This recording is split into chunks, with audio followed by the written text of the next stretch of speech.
Hello and welcome to this recorded Zoom session being hosted by the Artivist Network. In case you don't know, the Artivist Network is a collective of international arts activists who support movements to be more strategic and creative. And we support artists in being more strategic in their engagement with movements. This session is going to be talking about the COP28 summit and looking at some of the different ways in which social movements and civil society can be creating actions, media stunts, creative stuff, basically, to support their communities back home and get their messages and stories told. So we're going to jump right in. We're going to be running through some of the rules of COP and the practicalities of how to register an action. We're going to be going through some examples of actions from COPs from the past 10 years or something. And we're going to be going over a best practices and action checklist, which we'll be sharing with you about how to be running actions at COP. Actions at COP are not the same as everywhere else. And we'll be talking a little bit about ArtSpace and Artivist Network at COP28 and some of the support we might hopefully be able to offer for all of you. So let's jump right in. I'm going to share my screen, and Amlin, do you want to tell us a little bit about the practicalities of organizing an action at COP?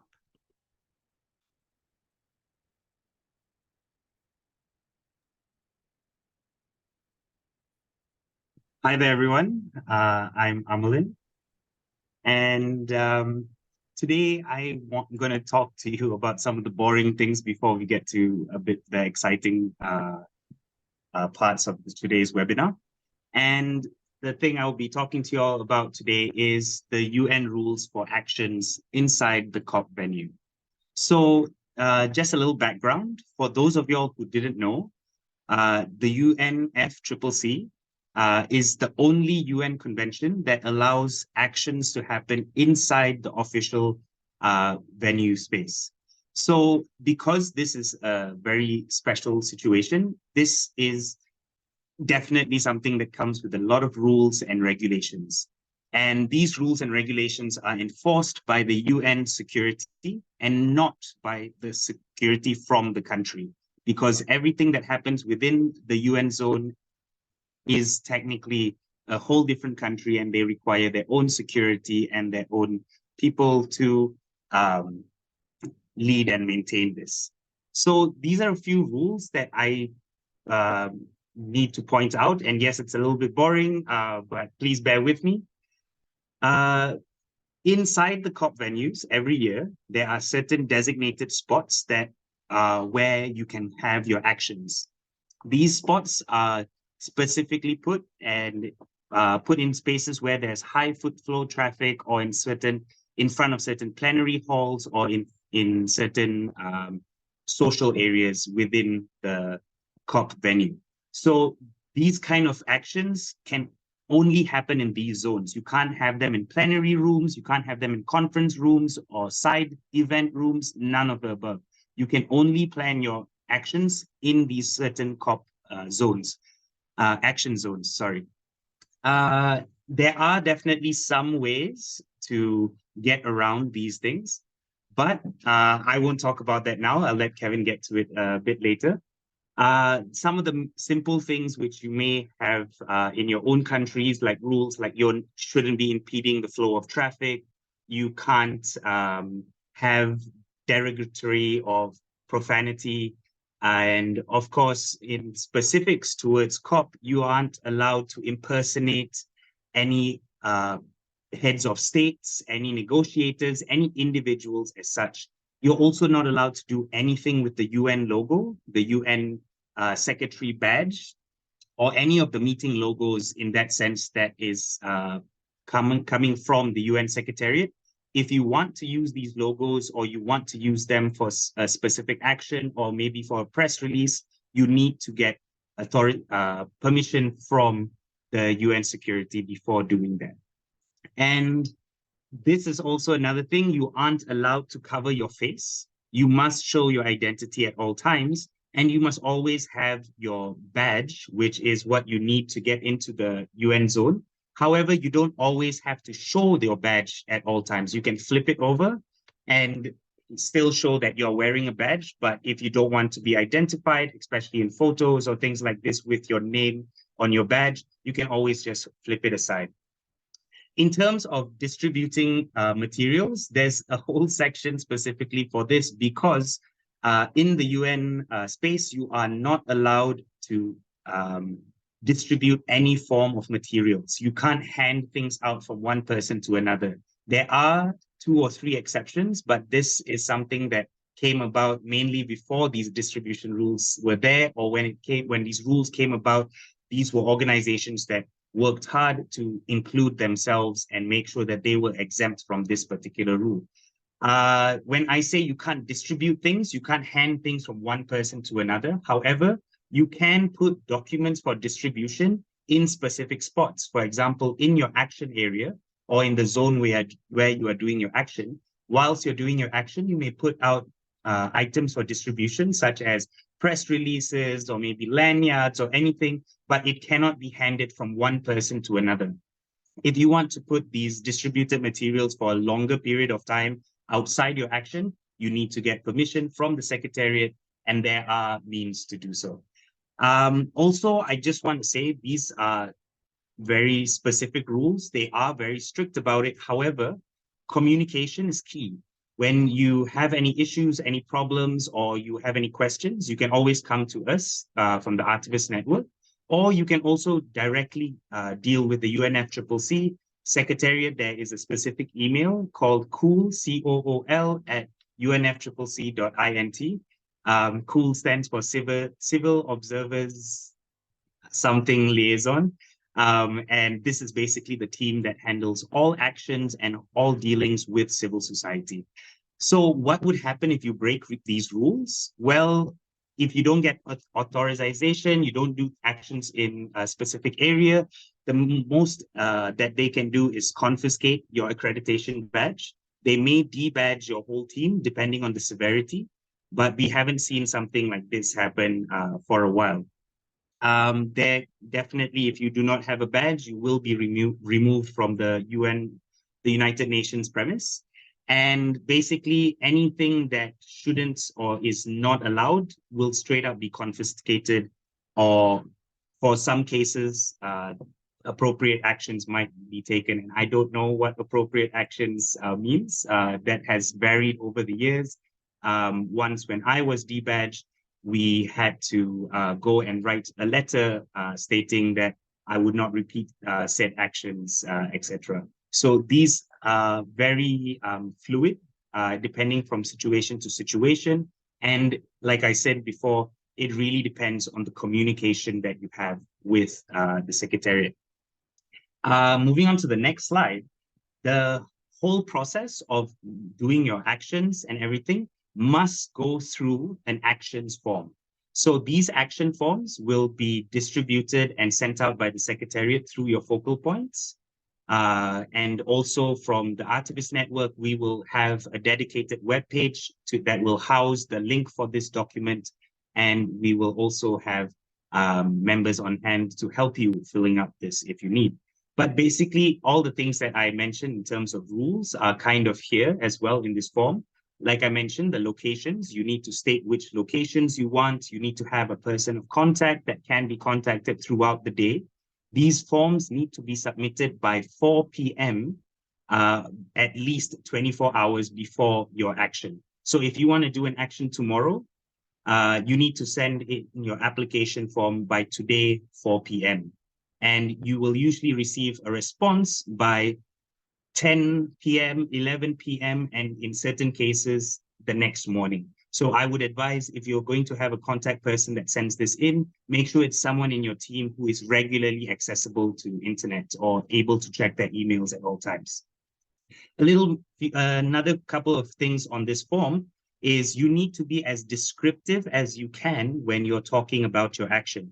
You need to tell them the title of your action. You need to describe exactly what you're doing. If you're going to do a dance, if you're going to do a chant, if you're going to do a speech, you need to tell them who is speaking, What is the chant? You need to also mention if you're bringing flags, banners, and things like this. As you can see, under the section called technical equipment, this is where you would put, I'm bringing 3 big banners. I'm bringing a flagpole.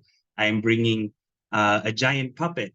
All of these things must be stated here. If not, you will have difficulties bringing these items into the UN zone, because you head into the UN zone, you pass through a security checkpoint, and usually on one end of the corners of these checkpoints is where you bring in any action materials that you have for that day. Also, lastly, you must mention the text that you are using in any action. Anything that is not listed in this document, you cannot bring and you cannot use it during your action. If it's last minute, some material that you have, please inform the Secretariat that you are bringing this additional messaging or additional materials for your action. And this noise level little thing here, it's a little redundant, because the whole point most of the time for actions is to make yourself loud and visible and heard. But in certain areas, for example, in front of plenary halls, if you are having your actions during a plenary discussion or something like this, they will restrict your noise level. They will ask you to lower the volume, or they will tell you straight up that you can't do your action because you've put your noise level too loud. So what I always advise is just put medium noise level. And if it gets too loud during the action, the UN Secretariat and the security will let you know before taking any actions. And that is the chance for someone within your action or the point of contact to help facilitate everyone lowering their volume. So that is all of the nitty-gritty details. We do have a link for you to see all of these rules. We will send that out shortly after this call. But that's all from me for now. Kevin, do you want to take over?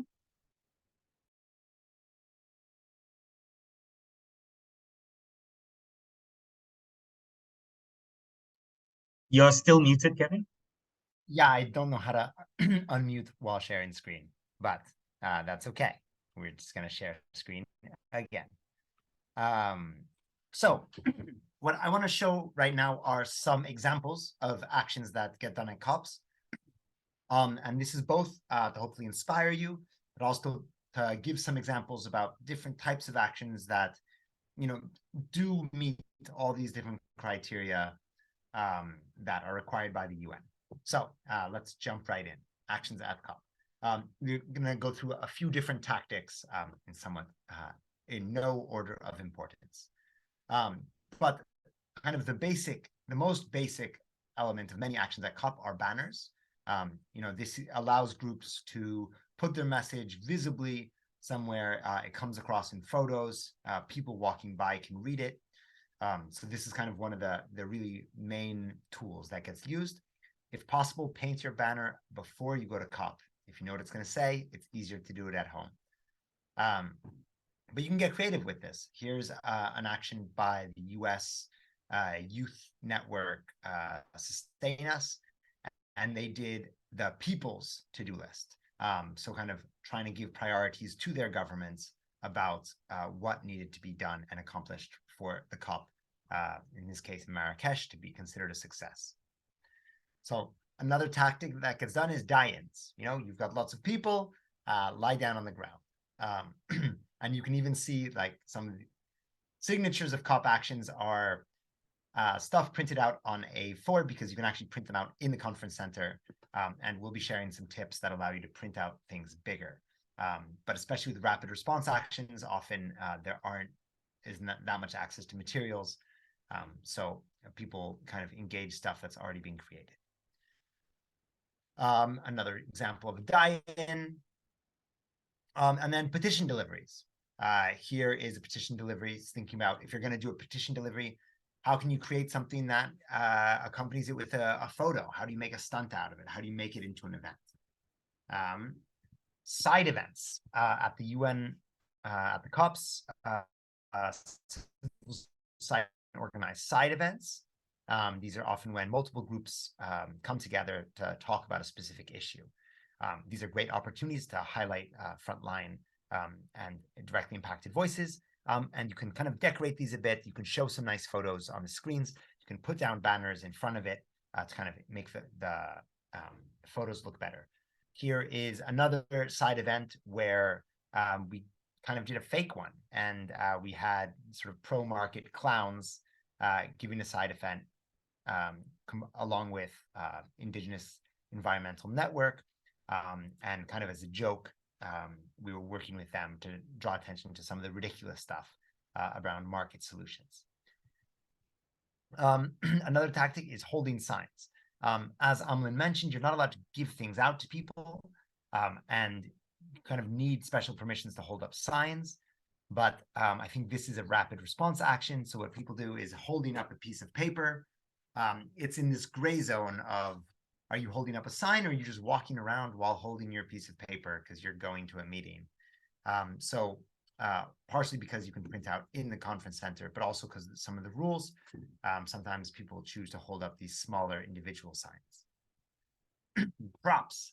There's great use of props throughout the history of COPs. Here on the right, you can see mustaches. Why do we need mustaches to be heard? This is an action by the Women's Caucus, Women and Genders Caucus, drawing attention to some of the gender imparity that exists inside these spaces. On the top, you can see these two folks from the Canadian Youth Climate Delegation. And they said, hey, look, if all these fossil fuel sponsors are allowed into COP, well, let's just show it. So they put all these industry logos on these suits and walked around trying to shake hands with delegates.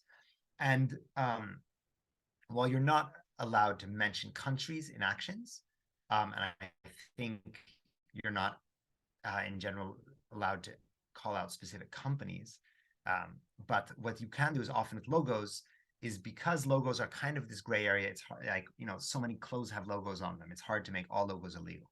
So sometimes that's a bit more of a gray zone. And then the bottom photo here is actually, you can see the tie. We actually, years ago, printed some messages onto ties, gave them out to delegates, and wore them around the conference center. So it was a way to another way to visually get the message out there. Some other props we've made in the past are LULUCF loopholes, drawing attention to some of the loopholes in the language in the text around forests and deforestation. And we actually made it interactive. We invited delegates to throw the emissions through the loophole, kind of made it fun. Another one, LULUCF logging loopholes. We just walked around with a giant cardboard chainsaw, sign that said, take us to your forests, drawing attention to the reality of some of these loopholes. And another one kind of made a big target and invited delegates and other participants to throw stuff at it, talking about the Robin Hood tax. Another prop that was used at the COP28 in Paris, it's one of my favorites. An artist printed the entire UN climate declaration on toilet paper and put it in the bathrooms, so delegates could literally wipe their ass with the text. Another prop is this giant puppet that had, talking about migration, that had walked across much of Europe and made it to one of the UN climate summits in a very memorable way. Or another, sometimes actions, you kind of make these centerpiece props. Here is the carbon markets unicorns, drawing attention to how ridiculous some of this stuff is, that so much of what they talk about carbon markets doesn't actually exist. Let's just call it a unicorn. Another tactic that some groups use are stickers, both either to put them up around the venue outside, although check with the local authority rules about putting up stickers in public places, especially in Dubai. And then groups also gave them out inside the COP. Some people stuck them to their clothing, and then some people have put them up inside the COP venue, although that is not a permissible thing, and people have been debadged for putting up stickers on the walls of the COP or on the computer screens in that specific case. T-shirts. These are a great way that a lot of groups use to get their message out there is make T-shirts. Maybe print these before you even come, put your message big on both sides. Try to make sure it gets visible and seen. And you can also make these smaller handheld banners with different messages to accompany other actions. Costumes. Here is a guy called Sustainaclaus, and he kind of found one of these loopholes of, if you walk around dressed like Santa Claus, you're not actually breaking any UN rule. And for a few years, they let that go, and then they cracked down on him at some point and said, okay, this is not a traditional costume, this is a costume. But this idea of what you wear sometimes is quite in the gray zone. So sometimes you can play with that a bit. This is a specific action, so they asked permission for this action. Where are the grown-ups trying to draw attention to how juvenile the UN was being around not taking climate crisis seriously, asking where the grown-ups are in baby costumes. Fossil of the Day is another tactic that's used by Climate Action Network International, where every day award is given out to the worst country of the day. So kind of another way to, make jokes instead of always saying how bad it is, just giving them a prize for the worst. But this is a bit of an exception because it's been around so long that it's actually allowed to name countries, whereas most actions aren't. A really important tactic at COPs are rapid response actions. These are something happens either back home or actually in the UN text that requires an immediate response. And here is a response when Typhoon Haiyan, a superstorm, was hitting the Philippines, and actually Yeb Sano, one of the Philippines delegates at the time, kind of immediately started speaking out about it, about what was affecting his hometown at the moment. And that was actually some of the most powerful stuff that can come out of these COPs is this spontaneous response. Also, often, sometimes with the texts, something really bad is about to happen, and that's a moment where civil society needs to jump in, do something fast. So often that's where you get just people pulling an action out. And the UN is sometimes quite accommodating of the needs for pushing these, 24-hour or by 4 p.m. limits, but they certainly don't want that to be the norm. That's really the occasional exception. Here we are again, Yeb Sano, during the climate fast. Hacking the COP, some groups like the Yes Men at the COP 15 summit actually just pretended to be COP delegates and issued a fake video pretending to have reached a bilateral between Canada and Uganda. It's borderline truth, or it's not truth, but they were declaring what should happen already. And they just made a little studio on these beer crates that you can see on the bottom. The Yes Men is the name of the group. Some groups like to draw attention, actually here in the media, that the fact that to these rules that Amlin talked about, that you can't use certain words on these signs. How is this free speech if we're not allowed to mention Kerry or US or Keystone, the name of specific projects? Another way groups get around this is through face paint. There's no real rules about putting on makeup. So the youth started using zero as one of the symbols around zero emissions, I believe.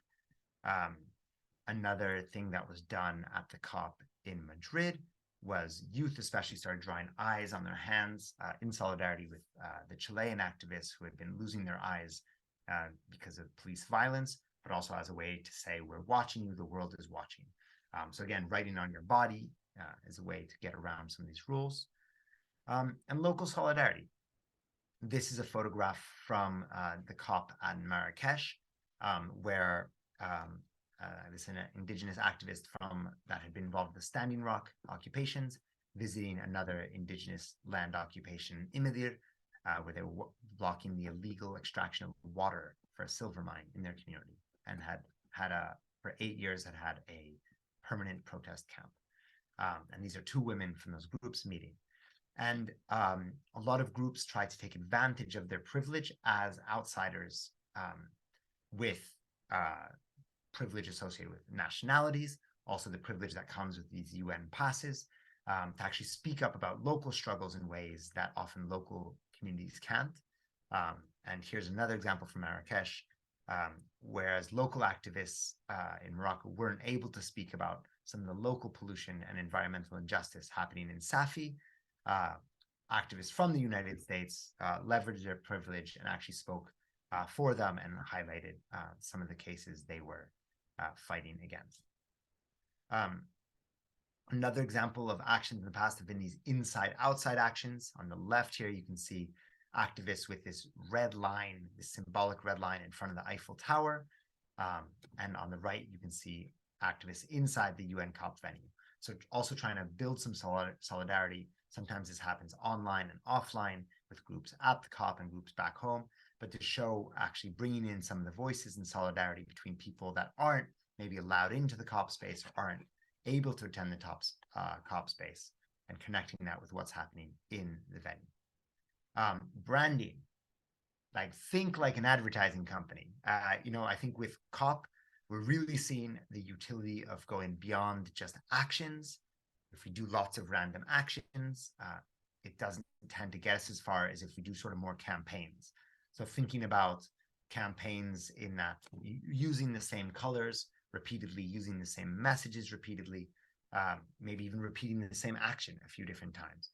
But this idea of campaigning throughout the COP, and here you can see, some of the orange and black colors from COP, from the divestment campaign here. Disruption. Here is a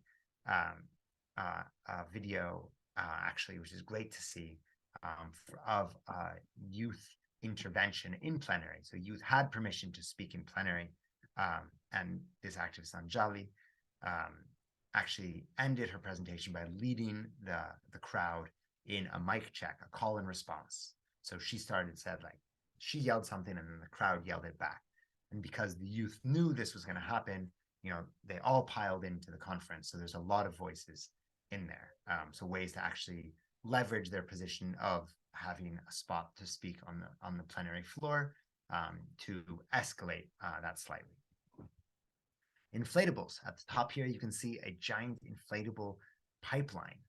This we built last year at the COP in Egypt. Inflatables are a great way to take up a lot of space, have a big object that's also easy to get in and out of UN security because it fits through the sort of metal detector machines. Also, I wanted to share this photo just to think about composition of your images, of how you can be holding something high up, having stuff on the ground. So really filling up the whole visual image. That really creates stronger photos, especially if it's not necessarily tons and tons of people. And this also creates more presence for the people walking by. And I want to take a moment to just highlight some indigenous, partially because so often these are actions that have best leveraged culture and creativity in some really interesting ways to create change.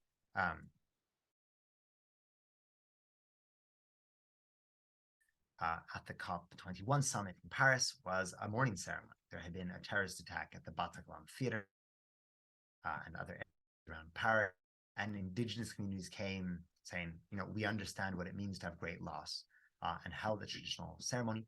And this video actually really touched people, and got about 500,000 views in the first 3 days. And it was one of the first stories to really come out of Paris. But again, how connecting the local context to the international arena. These ceremonies also can be more private. Indigenous groups every year at COP also organize water ceremonies as a way to consolidate something meaningful for them and ground themselves. Here you can see examples, and indigenous groups tend to use the colors red. And so they really often stick with this branding all throughout the COP. Here you can see a patch, another good way to get messages out there and visible. Here's at the COP21, they made these kind of shields out of cardboard that also drew attention to some of the indigenous demands. And one of the activists and water defenders brought a crib to offer as a present to the families that had been affected by these terrorist attacks. And so again, using kind of traditional culture of kind of building affinity and communication with the local context. Again, some of these nice banners, you can see there's lights on top of these banners, the Ocean's Back, Land Back banners. Again, really simple messages that really drive these home. So, you know, especially if you're going to do actions at night, there's great sort of portable lights these days. Take advantage of.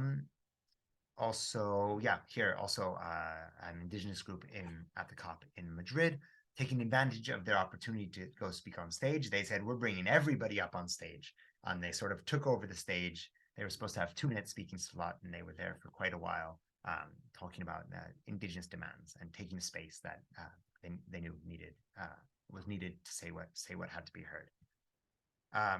Again, sticking with the color red, and again the campaigning Stop Red, bringing you'll see some artwork in the background there. Cool. I wanted to talk a little bit about colors. So often indigenous groups have been using the color red. Here is an action from last year called Flood the COP, which really jumped in on the color blue.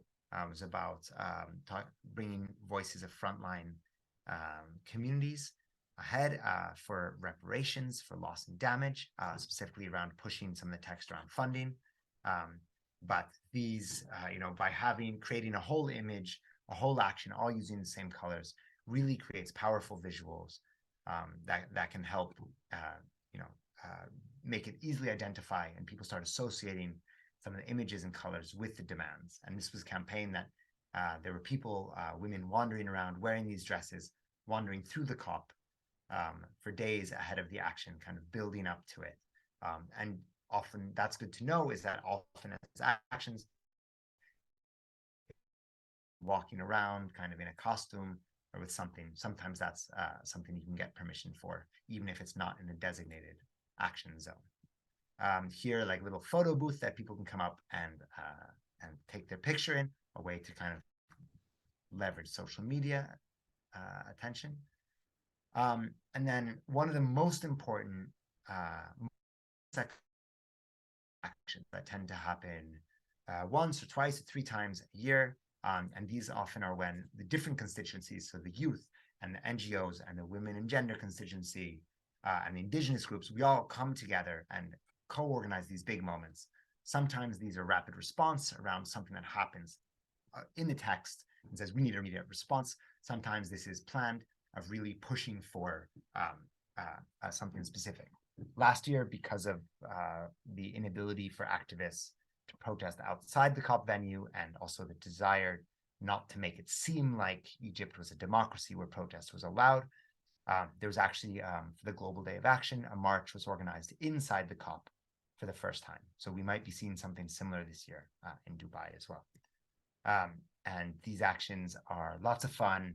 They're therapeutic. You can all yell together. But again, this is where people come, bringing these T-shirts and bibs and signs pre-prepared. Bring whatever you can to COP. It's easier than trying to make it there. Skip that.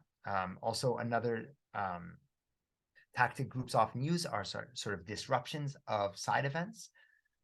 Every year at COP, there's events where Shell and the British government and ExxonMobil and whoever host a side event together as a way to sort of greenwash industry and, talk about how great natural gas or something else is.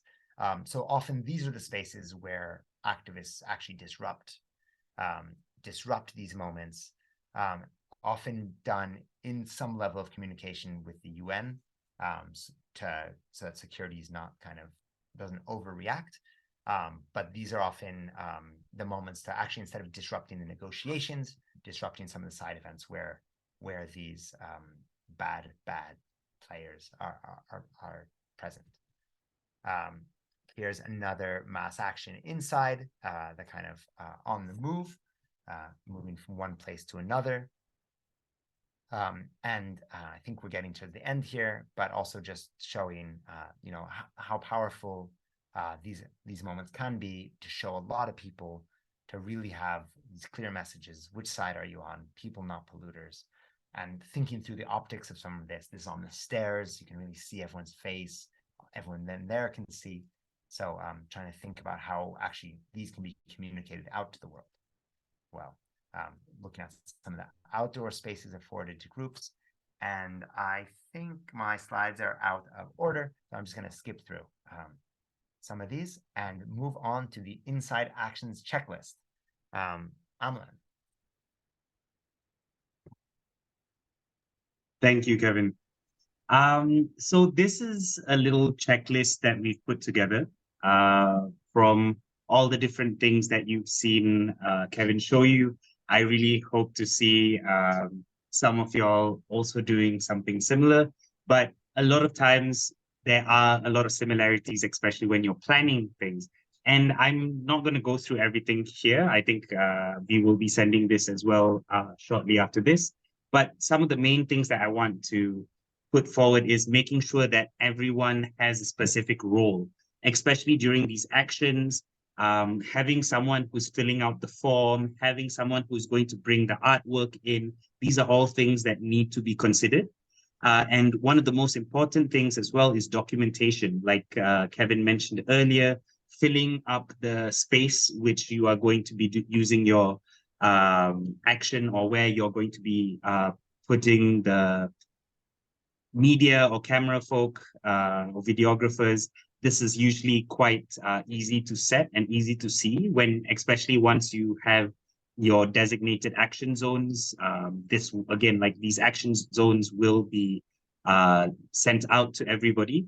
But in these action zones, you will be able to easily identify where your camera folk would be, where the media would be, where can you put items out to be distributed. If you want people to sign up for something or to follow you all for something, these are things that you should consider ahead of time.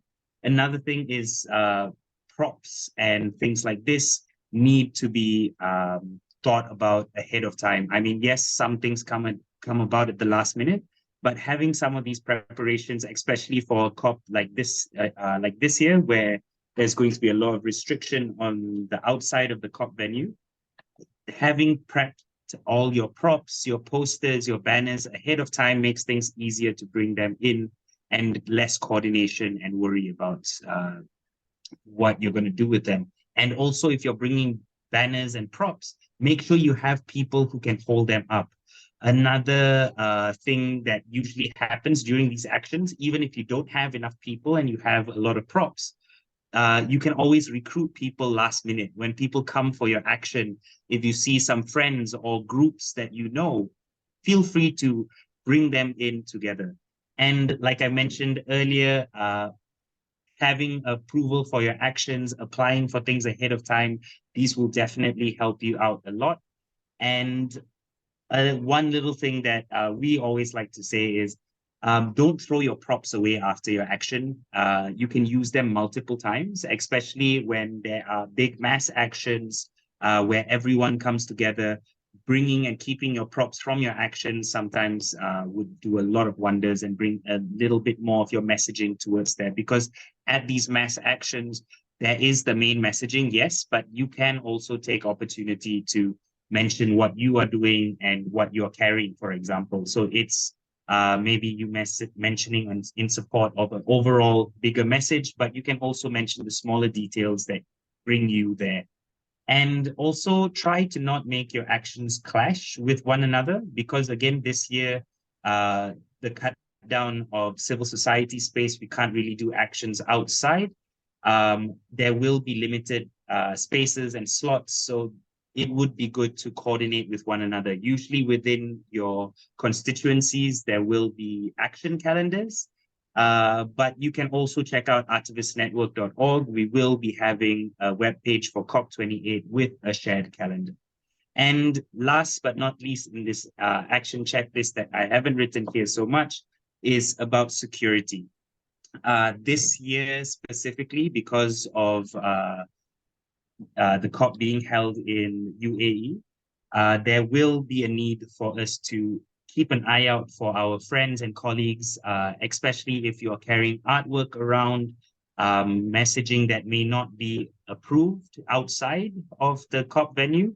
And again, this comes towards a balance of also understanding what are the local laws and rules.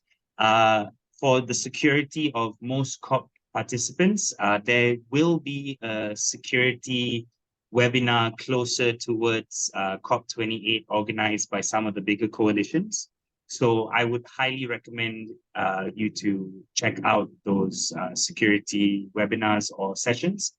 But moving on to the next point is basically what Artivist Network is going to be doing at COP28. So this year, unlike other years, we will not be having an open social space. The ArtSpace this year will be a little bit different. But before I talk about that, I am going to pass it back to Kevin to tell you a little bit more about what these art spaces are. Kevin?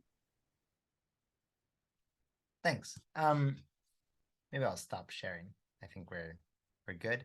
Oh no, here we go. So art spaces are these are different spaces that as Artivist Network we set up each year to help support movements in producing action visuals and props at COPs and at other sort of international mobilization moments. Here you can see some images from past art spaces.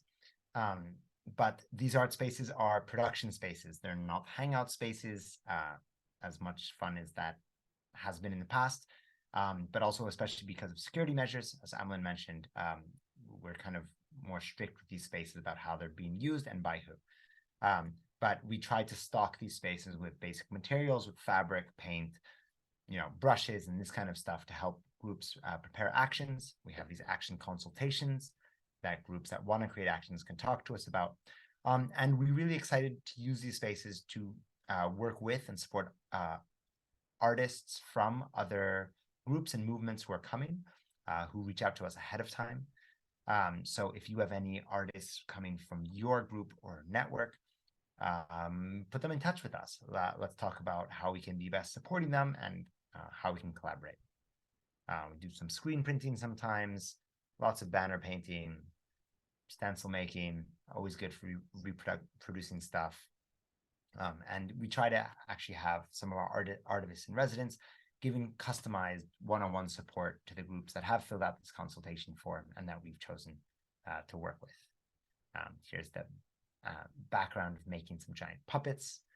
Yeah, here we are. Cool. So that's kind of the end of our presentation. And we're still trying to confirm an art space for Dubai. So if you have any ideas on physical spaces, do let us know.